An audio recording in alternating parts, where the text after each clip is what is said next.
C'est ma prière à l'Éternel qu'il nous porte à un autre niveau, que des vies soient transformées. Alléluia, que quelqu'un même regarde sa situation et dit, aïe, ça n'a pu m'arriver. Amen. Mais c'est Dieu. Changeons nos cœurs, changeons nos démarches. Vous avez compris?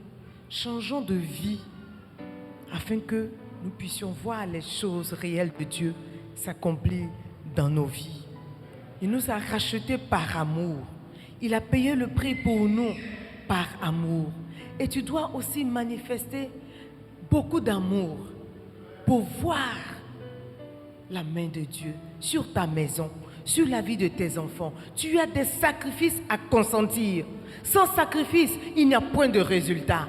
Tu as des sacrifices à consentir. Mais lorsque l'heure du sacrifice sonne, ne recule pas. Ne dis pas c'est trop, je n'en peux plus. Je dis, tu as un sacrifice à payer.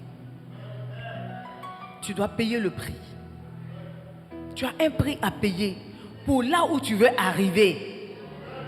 Tu as un prix à payer pour ce que tu veux voir de tes yeux dans ta maison, dans ta vie, dans ton travail, dans tes activités. Tu as besoin de payer le prix. Si tu ne payes pas le prix, tu ne verras pas la grandeur.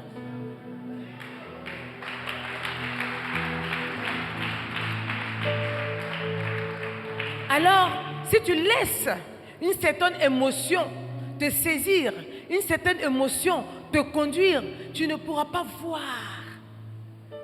tous ces prodiges, tous ces miracles, tous ces signes apparaître dans ta vie. Il y a une émotion, il y a un esprit dont tu devras te débarrasser. Il y a un esprit, c'est un esprit fort et coriace qui règne au milieu de nous, que tu devras te débarrasser. Cet esprit est l'esprit de peur. Ce matin, le Saint-Esprit veut dire à quelqu'un, chasse la peur de ton esprit et surmonte tes limitations.